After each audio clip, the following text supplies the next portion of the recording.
మా బాబు దేనికి లొంగడు, ఎవ్వరికీ భయపడడు. ఇది తమ్ముళ్ళందరి ఉమ్మడి ధీమా. కానీ ఈ ధీమాలు బీమాలు ఇవాల్టి ఈ సిబిఐ యాక్సిడెంట్ నుంచి ఆయన్ను గట్టెక్కిస్తాయా? అసలు బాబును మళ్లీ మళ్లీ విచారణలతో కుళ్లబొడవాలనుకోవడం ఎంతవరకు సహేతుకం? ఈ తాజా మలుపు చంద్రబాబు కెరీర్ను ఖతం చేస్తుందా? అనూహ్యంగా క్లీన్ చిట్ తెచ్చిపెడుతుందా? తెలుగుదేశం లోపల బయట టోటల్ గా ఇదే కన్ఫ్యూజన్.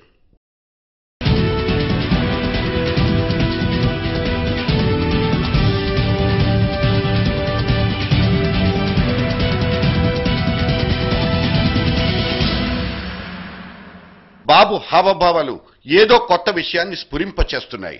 ఆయన కళ్ళు ఏదో భాషలో మాట్లాడుతున్నట్టు కనిపిస్తున్నాయి. ఆయన నుదుటికి పట్టిన చెమట ఏ రంగుదన్నది స్పష్టంగా తెలియడం కష్టంగా ఉంది. ఈ అలసట, ఆదుర్ద, ఆందోళన విజయనగరం జిల్లా రైతు పోరుబాట తాలూకు పాదయాత్రదా, లేకపోతే హైదరాబాద్ నుంచి బట్వాడా అయిన కోర్టు ఉత్తర్వులదా అన్నదే సంశయం.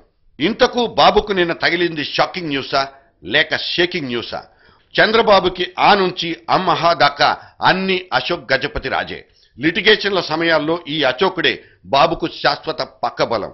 నిన్న రాజుగారితో గంటన్నర సేపు కారు లోపలే ఆడుకున్న గుసగుసలు, హైకోర్టు కాగితాలతో బాబు కంగారెత్తిపోయారనడానికి ఆనవాళ్ల. న్యాచురల్ జస్టిస్ అన్న ఈ కొత్త పదం ఆ ఉలికిపాటు నుంచి జారిపడిందేనా? కోర్టులకు మనసుండకపోవచ్చు, కాసింత విచక్షణైనా ఉండి తీరాలన్నది బాబు ఈసడింపు. ముందుగా ఒక్కసారి నోటీసు ఇచ్చుంటే సహజ న్యాయం కనిపించేదన్న చంద్రబాబు మాటకు విపరీతార్థాలు దొరక్కపోవచ్చు. అది నేచురల్ జస్టిస్ అది చెప్పాలి కదా. ఒక మీ మీద ఆరోపణ చేశారు, ఏం ఆరోపణ చేశారు, మీకు నోటీస్ ఇవ్వకుండా మీ మీద ఎంక్వైరీ చేస్తున్నాం అంటే అది కరెక్ట్ కాదు కదా. అది వచ్చినప్పుడు మళ్ళా మీరు ఇన్ని అవతల మేము పెట్టినట్టు కానీ లేకుంటే ఇంకోటి కానీ కోర్టులో ఎప్పుడు కూడా ఇద్దరు వర్షన్స్ తిన్నాక ప్రైమా ఫేస్ ఉంది నిర్ణయం తీసుకోవచ్చు. ఇప్పుడు ప్రిమినల్ ఎంక్వైరీలో కూడా మా వాదన కూడా ఉంటే ఇవన్నీ కూడా బయట వచ్చేటి, ప్రజలకు కూడా తెలిసేటి. చంద్రబాబు కెరీర్ గాఫ్ చాలా సుదీర్ఘమైంది. కన్నా లక్ష్మీనారాయణ, ఉపేంద్ర లాంటి నాయకులంతా ఆయన మీద ఆరోపణలు వేయించి భంగపడ్డవాళ్లే. సాక్షాత్తు వైఎస్ రాజశేఖర రెడ్డి ఒక చేత్తో కేసులు పెట్టి ఇంకో చేత్తో వెనక్కు తీసుకున్న ఆసక్తికరమైన జ్ఞాపకాలు ఇక్కడ మనకున్నాయి. ఇప్పటిదాకా చంద్రబాబు మొత్తం 18 సార్లు కోర్టుని ఫేస్ చేసినట్టు ఆయన లీగల్ అడ్వైజర్ల దగ్గర పక్కా లెక్కలున్నాయి. మరి చంద్రుడి మీద మచ్చలు దొరికాయా లేదా అన్నది పక్కకు పెడితే ఇవాళ హైకోర్టు రియాక్షన్ రీప్లేకి అపీల్ చేసుకోవడాన్ని ఇట్స్ టూ మచ్ అంటూ కొందరు, ఇట్స్ టూ లేట్ అంటూ ఇంకొందరు విశ్లేషించుకుంటున్నారు. ముఖ్యమంత్రిగా బాబు శకం ముగిసి 7 వసంతాలు దాటింది. ఇప్పుడు సచివాలయంలో వెతికినా బాబుకు సంబంధించిన ఛాయలే కనిపించవు. బాబు దగ్గర పర్సనల్ సెక్రటరీలుగా చేసిన ఐఏఎస్లందరూ సర్వీసులు వదిలిపెట్టి కృష్ణారామ స్టేజ్లో సెటిల్ అయిపోయి ఉంటారు. విజయమ్మ పిటిషన్లో 117 అవినీతి అంశాలకు సంబంధించిన డాక్యుమెంట్ల నకళ్లు సిద్ధంగా ఉన్నా వాటి తాలూకు ఆధారాల్ని దుమ్ము దులపాలంటే ఎంతటి సిబిఐకైనా సినిమా కనిపించాల్సిందే. కోర్టు వారి ఆదేశాలను తూచా తప్పకూడదు కనుక తవితీత కార్యక్రమం అయితే షురూ అయిపోతుంది. బాబు ఇట్స్ అ గోల్డెన్ ఛాన్స్, మచ్చలేని చంద్రుడు అని రుజువుపరచుకో అంటూ సత్తిబాబు విసిరే సైటర్లలో కూడా సీరియస్నెస్ కనిపిస్తోంది. హైకోర్టు ఇచ్చే ముందే చంద్రబాబు నాయుడు గారు ఆయనంతటా ఆయనే దీని మీద ఎంక్వైరీ జరపండి అని చెప్పుంటే బాగుండేది.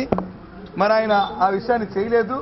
ఇప్పటికైనా హైకోర్టు ఇచ్చిన దానికి, ఆ విచారణకి ఆయన స్పందించి ఆయన దానికి స్వాగతం చెప్పి ఆయన మీద వచ్చిన ఆరోపణల్ని నివృత్తి చేసుకుంటే బాగుంటుందనేది నా తాలూకు అభిప్రాయం. 1951లో భూమి మీద పడి 1978లో పొలిటికల్ అరంగేట్రం చేసి 1995 సెప్టెంబర్ 1 నుంచి 9 ఏళ్ల పాటు ముఖ్యమంత్రిగా పనిచేసిన పెద్ద మనిషి అంటూ బాబు బయోడేటాను విపులీకరించిన విజయమ్మ పిటిషన్ అంతలోనే ఇంత ఎత్తుకు ఎలా ఎదిగిపోయాడన్న అనుమానాల్ని కూడా కోట్ చేసి పారేసింది. రాష్ట్రానికి ముఖ్యమంత్రిగా కంటే ఏపీ సీఈఓగా ఖ్యాతి కాంచిన చంద్రబాబు తనకు కలిగిన విశ్వవ్యాప్త పరిచయాల ద్వారా ఎన్నో లావాదేవీలు నడిపే ఉంటారు. ఇంత లాంగ్ జర్నీలో ఎక్కడో ఓ చోట శృతి తప్పే ఉంటారన్నది వైరిపక్షపు ఆశావాదం. 10 లక్షల మందికి ఉపాధినిచ్చి ప్రపంచ పటం మీద భాగ్యనగరాన్ని నిటారుగా నిలబెట్టిన హైటెక్ సిటీతో నష్టం వచ్చిందన్నది విజయమ్మ పిటిషన్ వాదన. ఇందులో మొండితనం ఎంత, నిండుతనం ఎంతన్నది తేలాల్సింది. అడ్డగోలు విద్యుత్ కొనుగోళ్లు, రిలయన్స్ కు గ్యాస్ కోటాలు లాంటివి విజయమ్మ పిటిషన్ కున్న మిగతా ఆయుధాలు. వీటికి ఆధారాలుంటే రేపటి నుంచి బయటికి రావాల్సిందే. ఇటు ఆగమేఘాల మీద ఎదిగిన వాళ్ళందరికీ ఎదర బతుకంతా చిందరవందరన్న సంగతి ఎరుకలోకి రాకుండా ఉండదు. రాజకీయంగా చంద్రబాబును బాగా ఎగదోసి ఇంకో వైపు నుంచి తాను ఎదిగిన రామోజీరావు ఆ తర్వాత వైఎస్ జమానాలో డ్యామేజింగ్ పీరియడ్ను అనుభవించేశారు. ఇప్పుడు మళ్లీ రామోజీ ఆస్తుల వడపోతకు కొత్త ముహూర్తం కుదరడం పచ్చ గొంతుల్లో పచ్చి వెలక్కాయ లాంటిదే. బాబుకు ప్రధాన బినామీ అన్న ముద్రను మోస్తున్న మురళీమోహనుడు కూడా ఇప్పుడు సిబిఐ బౌన్సర్లను ఫేస్ చేయాల్సి ఉంటుంది. సొంత జిల్లా పాడి రైతుల్ని హైజాక్ చేసి హెరిటేజ్ ని శాఖోపశాఖలుగా పెంచేసుకున్నారన్న ఆరోపణలు ఆధారాల కోసం బాబు ఫ్యామిలీని చుట్టుముట్టేయడం గ్యారంటీ. ఇంత పెరుగు చిలికినా సిబిఐ చేతికి కూసింత వెన్నముద్దైనా దొరుకుతుందా అన్నది కాలవే చెప్పాలి. బాబుకు దుబాయ్ ట్రిప్పులో ఆతిథ్యమిచ్చారంటున్న కోనేరు ప్రసాద్ కూడా ఇప్పుడు లక్ష్మీనారాయణ చెరలోనే ఉన్నాడు.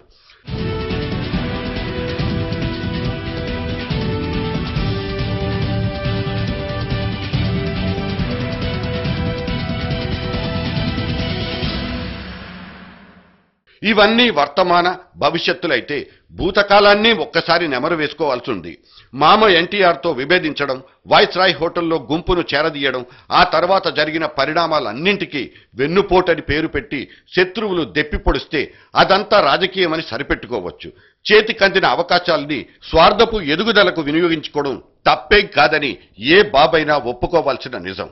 కానీ అధికారాన్ని అడ్డు పెట్టుకుని దోపిడీకి పాల్పడ్డాన్ని ఏ జనమూ ఆమోదించరు. బాబు నీతిని నైజాన్ని ఎండగడుతూ సొంత తోడలుడే ఒక పుస్తకమే రాసి రిలీజ్ చేసుకున్నారు. ఒక చరిత్ర కొన్ని నిజాలు పేరుతో వచ్చిన దగ్గుపాటి పుస్తకం బాబు అంతర్ముఖాన్ని అద్దంలో చూపెట్టిందని చదివిన వాళ్ళు చెప్తారు. అవన్నీ అచ్చుగుద్దిన ఆరోపణలు. ఇవాళ అవే నిగ్గు తేలడం కోసం వెయిటింగ్లో ఉన్నాయి. తెల్ల టోపీ పెట్టుకుని అన్నా హజారేను కాపీ కొట్టపోయిన చంద్రబాబు సగటు పొలిటీషియన్ గా ఖచ్చితంగా రాజకీయ ప్రయోజనాల్ని ఆశించి ఉంటారు. కనిపించిన వేషాల్ని, దోషాల్ని, సాపత్యాల్ని బేరీజు వేసుకుని ఏ నాయకుడికి ధృవీకరణ పత్రాన్ని జారీ చేయలేం. వైఎస్ బతికున్నప్పుడు రాష్ట్రానికి అదొక స్వర్ణయుగపు క్యాలెండర్. ఆయన వెళ్లిన తర్వాత అసలు రంగు బయటకొస్తున్నట్లు దాఖలాలే చెప్తున్నాయి. అందుకే బాబైనా వాళ్ళ బాబైనా ఎవరైనా ఒకటే. బాప్టిజం తీసుకున్న మరునిమిషమే నీళ్లన్నీ పాలైపోవు. ముందు వెనక మంచి చెడు అన్నీ లెక్క చేయడానికి సిబిఐ దగ్గర సైంటిఫిక్ క్యాలిక్యులేటర్ ఉండనే ఉంది. తేలాల్సిందల్లా ఒక్కటే, అసలు పొలిటీషియన్లెవరు, పునీతులెవరు. Let's wait and watch.